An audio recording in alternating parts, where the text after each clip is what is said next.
I now get the honor to introduce our distinguished guest speaker today.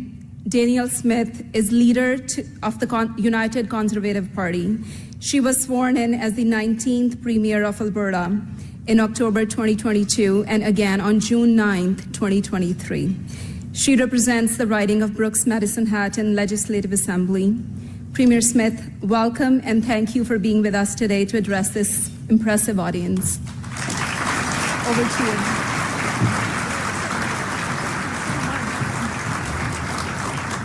Well, thank you, Amrit, for that kind introduction and for sharing a little bit of your family story. It is I love hearing people choose Alberta and the reasons for that, and thank you as well for the work that you do at Walmart. I had a chance to go visit the Amazon Fulfillment Center, and I just thought, boy, if we could bring some of that logistics expertise into government services, we really would be able to do well in this province. But I also want to thank as well my colleagues in the legislature and cabinet for being here today. Matt Jones, Rajan Sani, Rebecca Schultz, Nathan Newdorf. We also have MLA Chantal DeYoung here. Of course, Her Honor, the Honourable Lois Mitchell, nice to see you.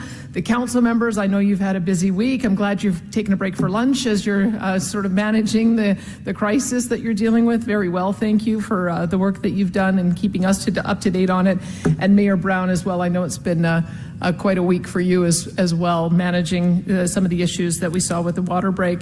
But I also want to thank the Calgary Chamber of Commerce for bringing us together today, because your organization and the businesses you represent have helped shape Calgary from a very small police fort into one of Canada's greatest cities. I should also mention that you let us know when we get it right and you let us know when we get it wrong. And I appreciate the role that the Chamber plays in that. Because through it all, one thing has been a constant: Calgary's radically free enterprise mindset. It's present in the grit and innovation of Calgary's entrepreneurs and in the pioneer spirit that goes out and just gets things done. And it's a privilege to be here with so many of the people that make Alberta such a prosperous place to live.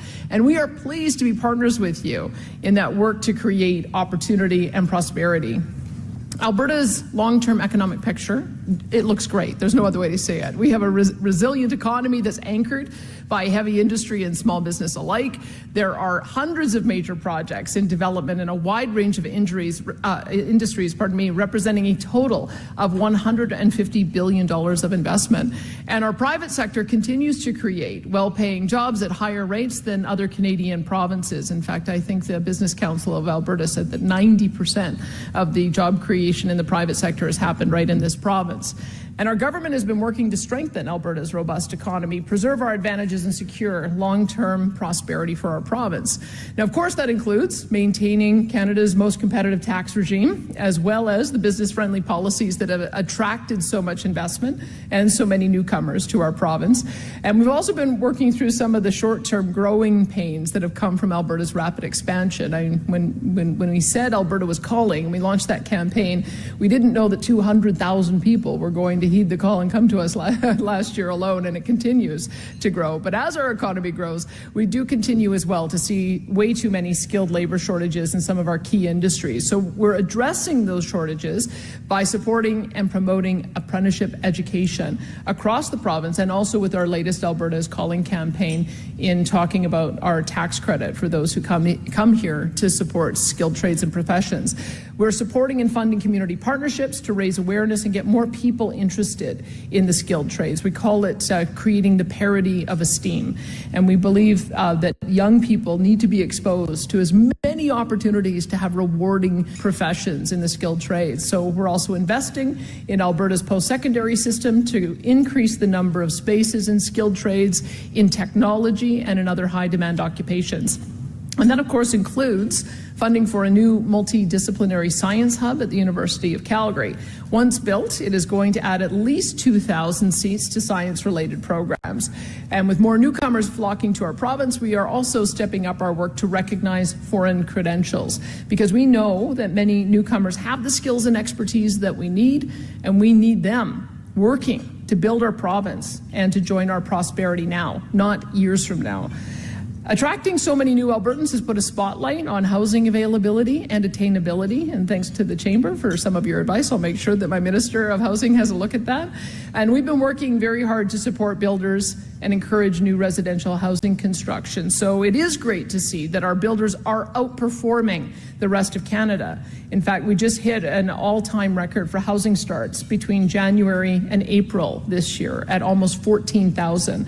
In April alone, housing starts in Alberta were up 60% over the same month last year. And meanwhile, the rest of Canada, yeah, I know. There's probably a bunch of you in the room, so thank you for that. But meanwhile, in the rest of Canada, they saw a 10% decrease in housing starts during the same period. But with results like this, I would bet on Alberta's home builders to overcome the housing crisis quicker than any of our neighbors. And I'm pleased with the progress that and investments that we've made in the past year in housing, in education, in irrigation, in economic corridors, and that progress is going to continue.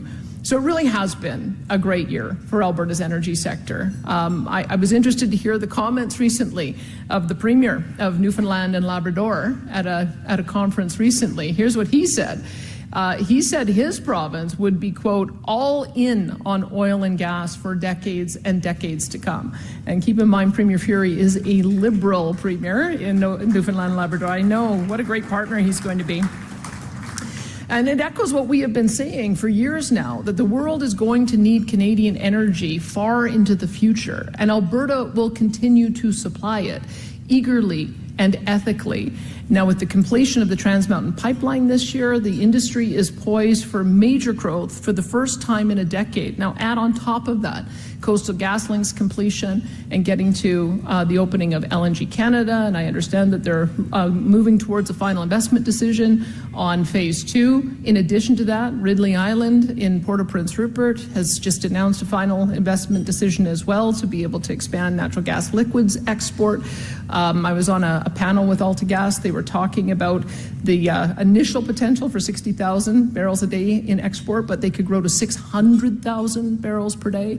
We're working collaboratively with the federal and provincial governments also in British Columbia to create a signal to Japan and India and South Korea about the export of ammonia. So we're going to do more work on that. And so I see nothing but upside for our energy sector. And we are not going to let outside forces throttle that growth again, because we believe it can exist alongside a commitment to sustainability and the goal of achieving carbon neutrality by 2050. We are already seeing some incredible examples, like the Future Energy Park being built in southeast Calgary, which will be the largest carbon negative renewable natural gas and ethanol facility in North America. And our 2050, yeah, that's good. And our 2050 target is achievable, and that's one reason why we introduced the Alberta Carbon Capture Incentive Program this past year, to encourage operators to adopt this transformational technology and to help us to meet our goal.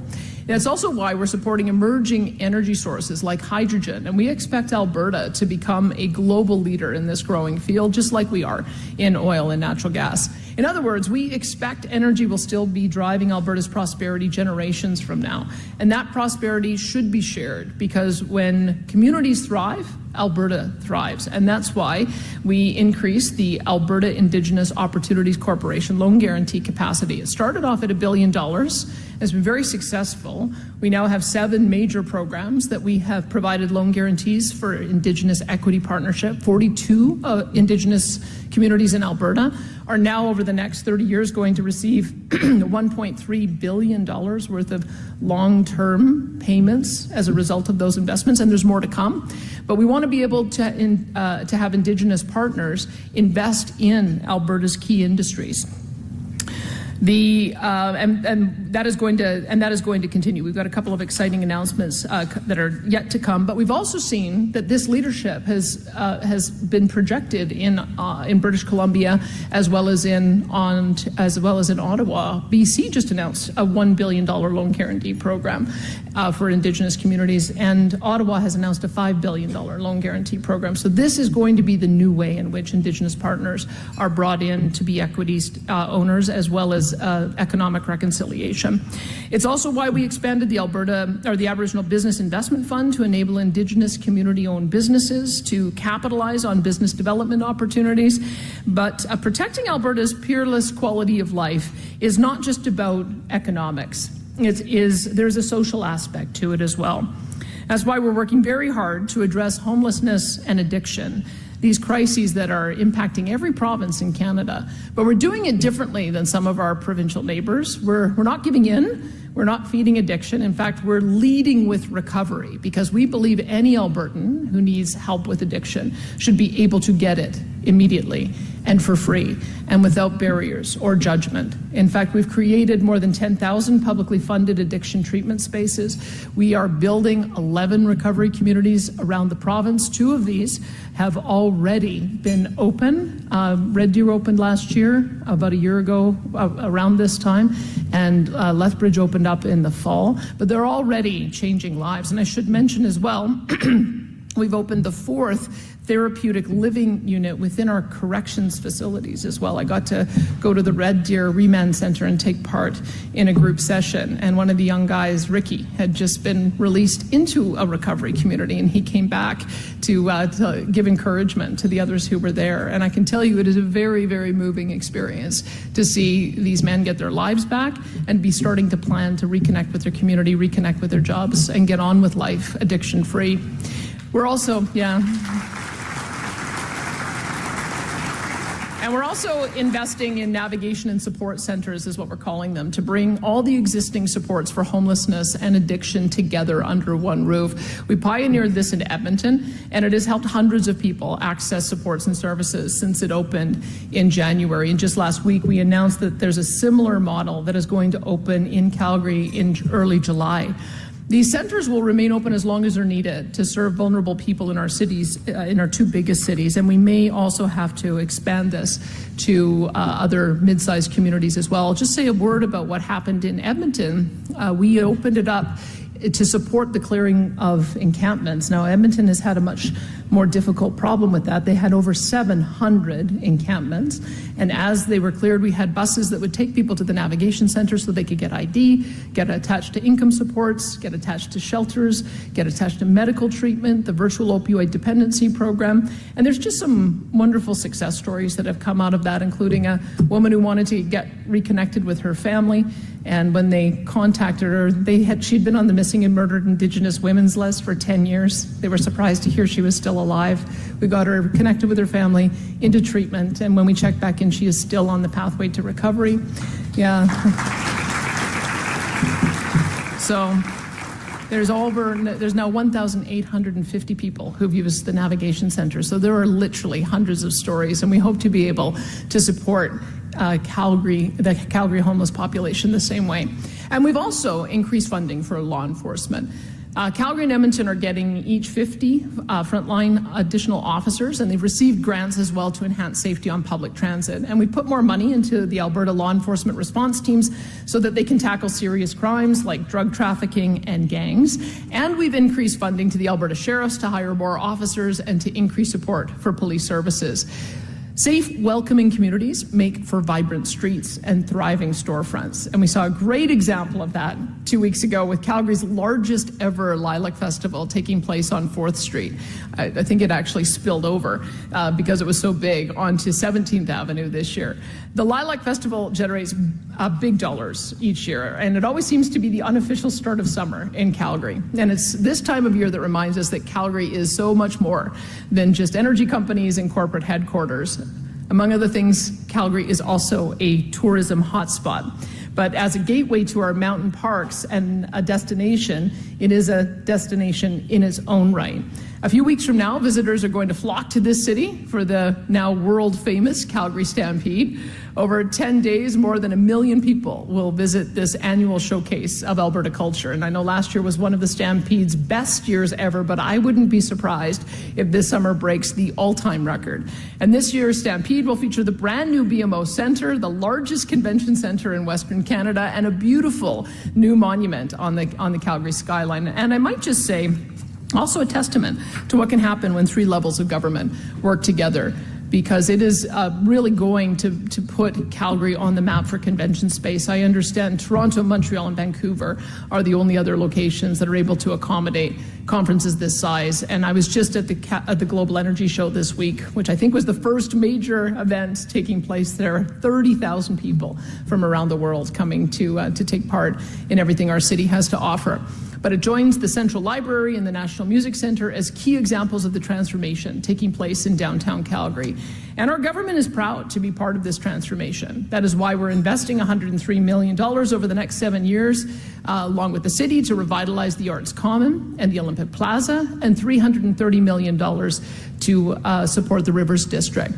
When everything is finished, Calgarians will be able to enjoy one of the largest art spaces in Canada. And I was asking Deb if we have equality between our two big cities to make sure that we have all the infrastructure. I'm told the next thing we have to look at is fieldhouse space. But other than that, once all of this infrastructure is built, we're going to have, I think, two amazing cities that are going to be attractions from around the world.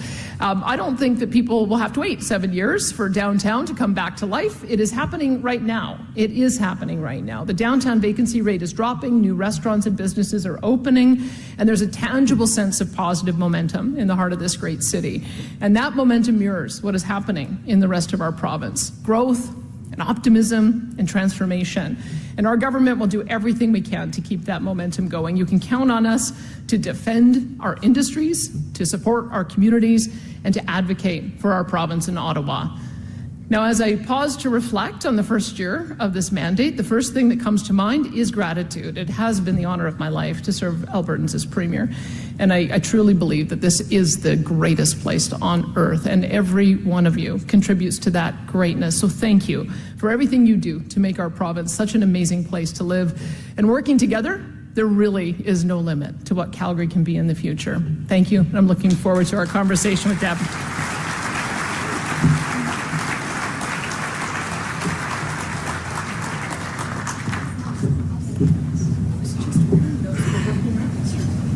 So, Premier, these are socks. You just saw them sitting out. I usually give them at the end of our conversations, but I just want to point out they're hockey socks, and the Premier may go to a hockey game, and she may need to wear them. I don't see any Oilers jerseys out there. There's one Oilers fan.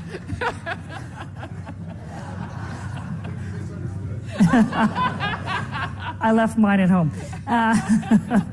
Thank you for joining us today, and obviously, you've really run through all the things that have happened in the last year, so many things going on.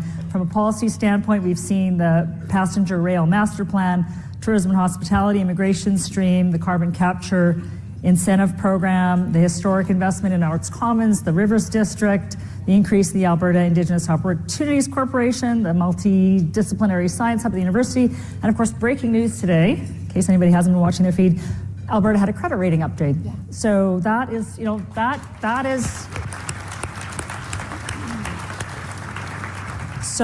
that's really the feather on the cap of a year that where you did a lot of work. So that's fantastic. Now, just before you answer that, I just want to remind everybody you can text questions to my phone, which I don't have. Okay, here we go. Questions to my phone so I can ask the Premier directly what you would like to hear from her. So 1 year credit upgrade, let's start with that. Well, that's such an important milestone because, of course, every time we get a credit upgrade, when we go out into the market to be able to refinance our debt, we're able to get a better interest rate. And if we can get a better interest rate, we can lower our finance charges. If we can lower our finance charges, it means that we've got more money for operations. So we've seen I think this is the third credit upgrade that we've had from different companies. And I know that my finance minister, Nate Horner, was just in I believe it was in either New York or Toronto last week, because we've got a large amount of debt that does need to be refinanced from the years where things weren't going so well in our economy, from about 2014 until 2022. There was a total of close to $100 billion that ended up getting borrowed. We paid some of that back. We're down below, I think, $76 billion this year, but we've got a long way to go before we're debt free. And we just want to make sure that every time we do that refinancing, if we can get a better and better rate, it'll just make sure we have more money available for the things that we know we need to invest in. So just picking up on that, one of the things that we want to make sure is that there's stable regulatory environment so that we can continue to attract investment and grow the economy. So in your view, what is necessary to ensure Alberta remains a competitive place for, investment? Let's talk about investment, and talent as being part of that. Well, there's a lot. I mean, one of the things that we can do on the tax and regulatory front, on the tax front, we came through with a tax rate of 8% corporate rate, which makes us 30% below than the next lowest province, and the combined rate is lower than 44 combined state U.S. rates as well. So we, I think, in North America are competitive. We don't have a health tax, don't have a sales tax, don't have a payroll tax, don't have a capital tax. All of that, I think, is an advantage. We also have an affordability proposition that I think is the best in the country, because you can live in Calgary or Edmonton or an hour within, and you have attainable housing, which I think helps us to attract that workforce that we need to. And then on the regulatory front, Dale Nally, my red tape reduction minister, he grinds our gears every time we introduce new legislation about what the red tape count is. And we reached the milestone of cutting 1/3 red tape, which we think has saved about $2.75 billion to industry. So those are sort of the high level. The next level, though, is something that we're pioneering with Matt Jones. Feel free to talk to him. It's a major projects initiative, because we've discovered, of course, that there are lots of ways that our ministers have to work cross-ministry.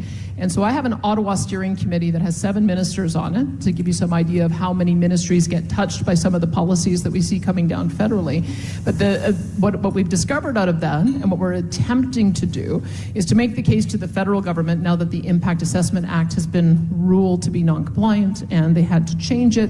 We want to put a proposal before them, so that we would take charge of the environmental review process, and then Matt Jones's ministry would be the point of entry, create a little bit of a regulatory sandbox, pull in the different regulators as we go along, coordinate with the federal government, and hope to be able to get a much faster pathway to approval. So we've already started tearing down a lot of those barriers. Every time we find something that is cross-ministry, it comes to my office, and we get the ministers working together. I hope you've seen that we've been able to move quickly. I can give one example of how we were able to move quickly. When I was doing roundtables at the Global Energy Show, we did get industry giving us the feedback that we moved with lightning speed on our Alberta Carbon Capture Incentive Program. Because when you think about that, we started 2 years after the federal government, and we've got it implemented several months prior to their implementation. And so that's the kind of speed that we can move at compared to the federal government, which is why we want to repatriate as many of those decisions to our province as we can. So you're talking about a bit of a system of mutual reliance to foster to sort of increase the time frame, or decrease the time frame. Look, we have to try to find a way to work in conjunction with our federal counterparts, because when you look at the signal that South Korea or Japan or even India are looking for ammonia export, they're looking for that signal from the federal government. Yeah. And if we're able to work collaboratively with the federal government on creating the kind of environment that allows for those final investment decisions to be made, then that is really positive. Because if you can get federal and provincial to agree, and they're in different parties, then that is almost as election-proof as you can get it. So that if there is a change of government, you can have some certainty that the projects are going to continue on. And it's not all negative. I mean, I've been pretty vocal about the areas where we disagree with our federal counterpart: emissions caps and methane caps and net zero power grids and net zero cars. But where we do agree is that we can achieve dramatic emissions reductions. And so they partnered with us on Dow Chemicals' net zero petrochemical plant, on Air Products' net zero hydrogen, on Heidelberg, which I think is very close to making a final investment decision, which is net zero cement.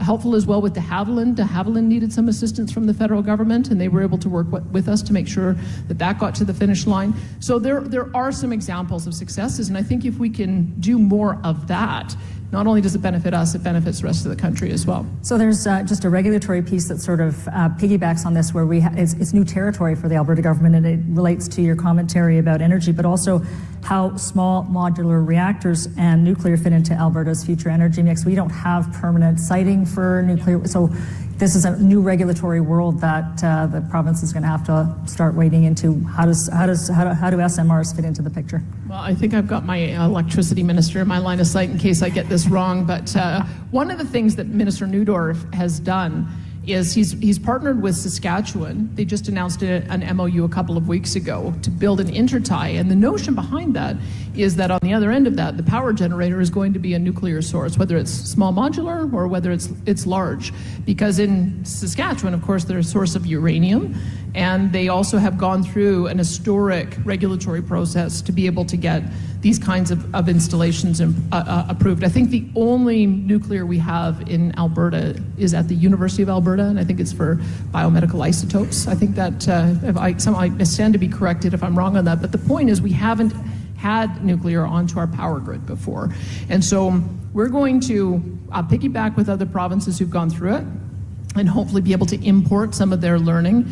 With electricity, this is and nuclear, it is federal jurisdiction, and we have a clear signal from the Prime Minister's office as well as the Minister of Energy that they are very keen to work on rolling out more nuclear. And I think the interesting part about small modular is, as I understand it, it's almost more of a manufacturing process. They'll manufacture it, bring it in, plug it into your power plant. When the fuel is spent, they take it out, take it back, and then the federal government has already identified a site to be able to bury that spent fuel. So it should be a more streamlined process once they get the first ones rolled out. That being said, I'm told by those who are interested in it, it's probably still 2035 for rolling it out on the power grid. There are industrial operations, and Minister Schultz has given $7 million with Cenovus to explore rolling it out at Cenovus' site to start the process of decarbonizing some of those large projects. And so that may also be an avenue to roll it out. Minister Jean is working on a separate regulatory environment that we may have to pioneer because we want to use nuclear for both electricity and heat in that application. So that may require a little bit of a specialty approach. But we went through this a few years ago when my predecessor signed on to an MOU to explore small modular reactors, and we've seen affirmation that others are interested in it. We're starting a broad-based consultation on this because we don't want anyone to be caught by surprise. But I think the thing that Minister Neudorf and I both found surprising is the number of municipalities that have put up their hand and said, pick me, we want it located here. That was not the conversation we were having 10 or 15 years ago. So something has changed quite dramatically, I think, in the public's acceptance of this as a fuel source, and I think we should be a leader in adopting it. Premier Ford was talking about that earlier this week as well in Toronto, so it's definitely something that everybody's looking at. So just a question on affordability. Many residents and Calgary businesses have raised concern over rising costs, and recent data shows that 72% are struggling with cost-related obstacles, including input costs and inflation. And so there's a question that's come in, and it's, as a local business owner, I'm interested in knowing what your government is going to do to make access to capital easier and affordable for small businesses. It is a really great topic. You probably saw, and I hope that this helps, that National Bank has taken over Canadian Western Bank. Now, I never want to cheerlead losing a corporate headquarters and I did make the point to Laurent that he would be much better off if the corporate headquarters moved to Alberta than stayed in Quebec. Well, their economist is based here. Okay, well, at least little there's known that. fact, at least that. But the nice part about a National Bank is that is a real, if I want to be positive now, it is a real vote of confidence in Western Canada, and they contemplated their expansion plans here and realized that it would be far easier to acquire a bank that already had a footprint here as opposed to trying to move into this market. They've got a good relationship already with Canadian Western Bank. And think about this. Canadian Western Bank started with I think a $400 million loan portfolio. They're now up to $42 billion. And National Bank as a whole has $20 billion worth of investment in the energy sector. So they are familiar with this space. They want to support this space. And I'm hoping because they want to maintain a Western headquarters that will then make it more accessible to our businesses. So you should give me some feedback about whether or not that's happening, because they do specialize in commercial lending. The secondary part of that, of course, is wealth management. Once you've been successful, if the capital gains tax doesn't take all of your wealth away and you have to invest it, then they want to be able to provide that multi-level type of service. We're also in the process of just looking at what we can do with ATB. We have continuous leadership with Joan Hertz, who's been our chairman there, but we have the ability to take a look at it now and see whether or not it's meeting the needs of our business community. Canadian Western Bank and National Bank for that matter, but also ATB, were all started up because we couldn't get the financing out of those banks located in Toronto. And so I think that we now have that as an option. Service, I think, also just had a major merger as well, so they want to be able to provide a little bit more of that role. And we're looking at other ways that that we might be able to rejuvenate our approach on our Heritage Savings Trust Fund. We've already talked about this. We've changed the rules so that we invest the income in the fund rather than siphoning it off for operations. And just in looking at the kind of approach that Quebec has taken with their investments, they do have a portion of their fund that goes to assist in helping local businesses. Now, you can't do that with pension funds. That would be irresponsible, because you have to invest pension funds for the benefit of the pensioners, and it's a little bit more of a conservative investment strategy. But if we took a different investment strategy with those Heritage Savings Trust Fund assets, more like a sovereign wealth fund, that might give us more opportunities to be able to assist in de-risking projects that we're finding difficult to be able to get financing. So we are beginning that process of consulting. Minister Horner will unroll that strategy in a little bit more detail in the fall, but we'd be very interested in seeing if there's some innovative ways that we can be looking at how to support the business community in a different way. And I suppose the final thing would be Alberta Innovates. I think Alberta Innovates, they have a brand new chairman and a new board, and I think they're very excited about how they can assist with commercializing new technologies and intellectual property. We have Alberta Enterprise Corporation as one of those vehicles that also helps to accelerate some of the new technology companies that are up and comers. So there's probably a lot more to do. We're open to hearing your ideas, but I think we've got a really good base to start with. You referenced in your remarks the new BMO Centre that opened and how important the tourism economy is to Calgary and to Alberta. Just wondering what your thoughts are on your government's willingness to potentially support the construction of hotels that need to support the success of the conference centre. Nobody wants to go outside in January. You've been talking to Cindy 80. She's already bent my ear on this one. I don't know if she's I've been hearing this from a lot of people for a long time. Calgary boss. Yep. Well, when I look at the spaces, and she made me aware of the numbers, that we're now comparable to being able to attract the same kind of conferences as the three big cities, but we are about 5,000 hotel room spaces short. We have somewhere around 15,000, whereas I believe it's Montreal's up to 20,000. And I think Vancouver and Toronto are higher than that. Am I getting that right? Okay. So when you think about a typical hotel, might have 200 to 300 rooms. That gives you some idea of just how much construction we will need to have to be able to accelerate that build. I don't know what the answer is there, because the hotel business really had a rough time during the 2 years of the pandemic, and it seems to me everything is ticking on all cylinders now. We're seeing that in these big conferences, all the outlying area hotels get filled all the way down to High River and up to Airdrie. So there does need to be something. I think that there's some incredible expertise in First Nations communities. Siksika, as an example, they are partners, I believe, in the Westin Airport, and I think they have, with a settlement, a large amount of money to be able to invest. I hope that they do a little bit more investment there. But whatever it looks like, I mean, one of the things that we saw in Edmonton, as a for instance, was when Rogers Place got built, the ownership group also built the JW Marriott, and they also built the residential suites, and they also built the Stantec Towers, so that they were able to leverage that whole area for a number of different developments. I believe the Flames group has the right of first refusal on those lands around there, so it could be that they will be the ones to start building out some of that hotel space. And once you get one large one, the others will follow. So we're watching it very closely to see if there's more that needs to be done. Right. So you're not committing to de-risking anything right now?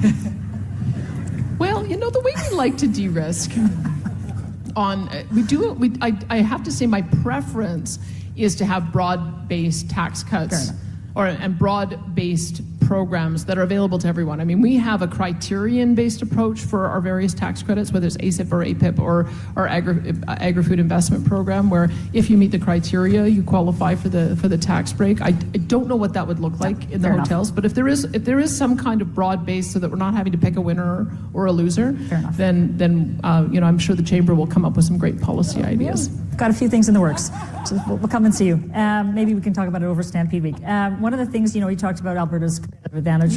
You know why I need to say that? Just one more thing is because I've tasked my tourism minister with a resort strategy. And when you think about if you've been to Whistler as an example, and then you've seen how we are relatively undeveloped around our ski hills here, we think that can change. And so that's part of the issue that we're facing, is that we may need to see several more hotels being built in this entire region. And so if we can come up with a strategy to incentivize all of that, then I'd be really interested in hearing it. But you'll see the resort strategy in the coming weeks. Before I let you go, I know, because you're time constrained today, I just want to talk a bit about housing. It's a significant concern in the province. We're still relatively affordable, but rural communities, small towns, big cities, we're all struggling with rising property prices and tight rental markets, and the highest jump Calgary's had in terms of rental rates, 18%. So recognizing the impact housing has had on the quality of life for employees and being able to attract people to Alberta, what's your government going to do to address the housing crisis across the province? And how could your strategy address housing accessibility? We know that we're short construction workers. This is something we hear all the time. And so record housing starts, but we're still behind the curve. Well, a couple of things. I mean, one thing I would say is that is part of the reason for our emphasis on skilled trades. So our Alberta's calling tax credit will give $5,000 to anyone who's in one of the skilled trades or professions who comes and works and pays taxes in Alberta for a year. And we are hoping that will attract up to 2,000 new workers so that we can bridge the gap as we're getting more young people into the trades. Matt Jones is also responsible for our cross-ministry initiative to elevate the trades. So for young people, 16 to 24, figuring out how to get them attached to those types of programs earlier, but also a mature worker strategy as well, because we do have, after somebody has worked 10 or 20 years in their profession, they might want to switch gears. So we want to be able to have a couple of different entry points on that.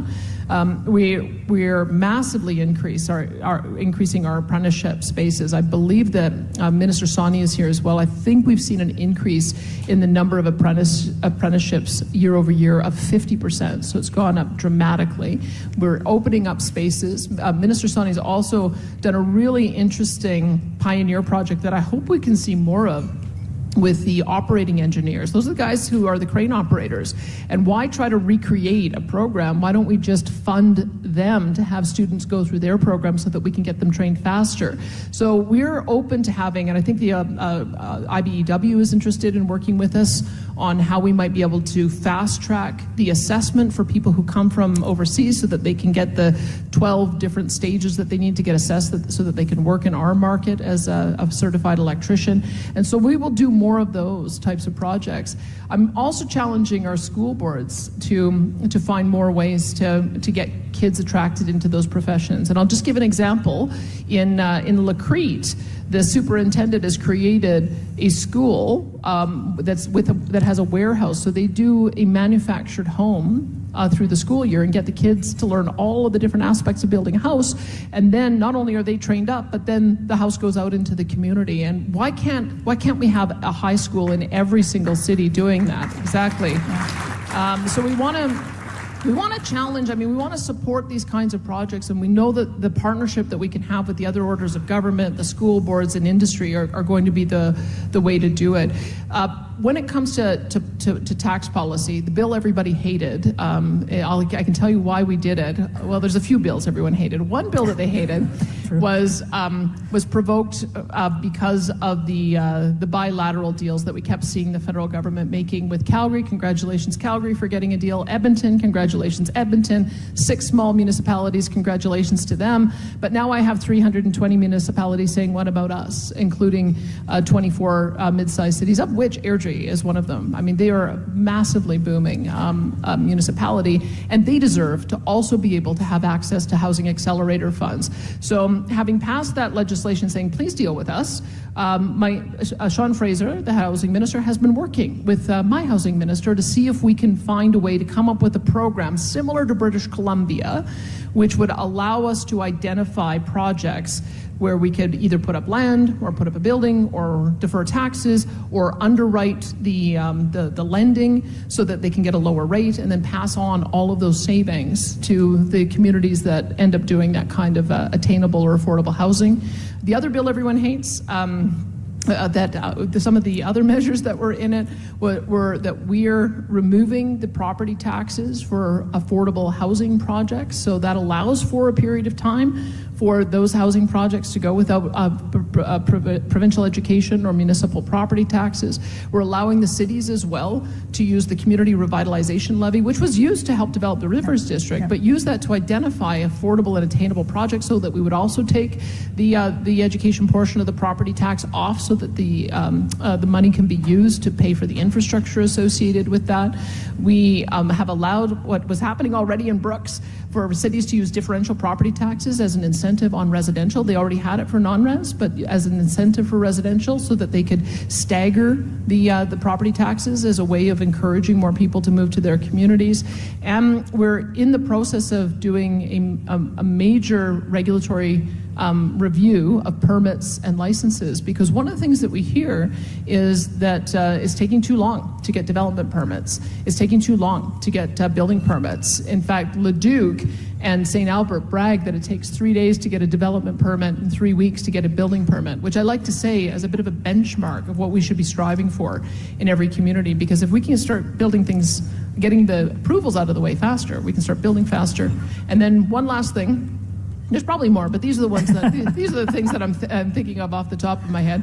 The other thing that we're doing with Devin Dreeshen and Transportation and Economic Corridors is I have asked him, and this is an idea that came from Dan McLean, I asked him if he could identify projects that we could fund from a transportation point of view that would open up communities. I think in Dan's riding, his ward, they've got a couple of different communities that if we just built an interchange and just extended a road, you'd be able to open up 20,000 houses. And there's a similar type of project that we could do in Edmonton. So we're looking forward to doing those kinds of partnerships so that we can have that targeted funding to accelerate the addition of homes. So those are a number of the things that we're doing. We take the view as a government that we just want to keep up with growth. I love the fact that people want to live in Alberta and be part of everything that we have here.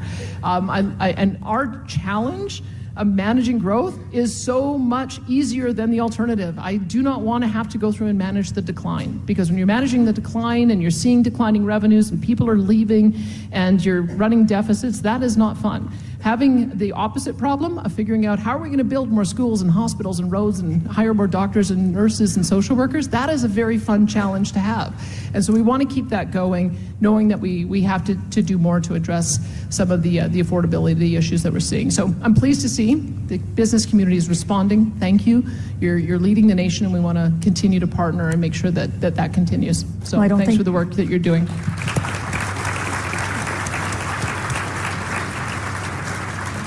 Premier, I don't think there's anybody in this room who would say no to a permit being granted in 3 days, and that would be great. And I also know there's no one in this room that would say, we need to hire more doctors, nurses, educators, people in social work, but also we need to make sure that they can be educated here as well. So we need to train more people. 30,000 more post-secondary spots needed in this country. Just going to put that in the province, just going to put that out there. Anyway, thank you very much for being here. As always, a lot on your agenda and a lot to come and a lot to be congratulated, you and your government to be congratulated on what you've achieved. And certainly when we see a credit upgrade as we see today, that speaks to all the work that you've done, and we look forward to hosting you again. And go Oilers, right? Thank you. And next year we'll be celebrating the Flames in the finals, right? Go Oilers.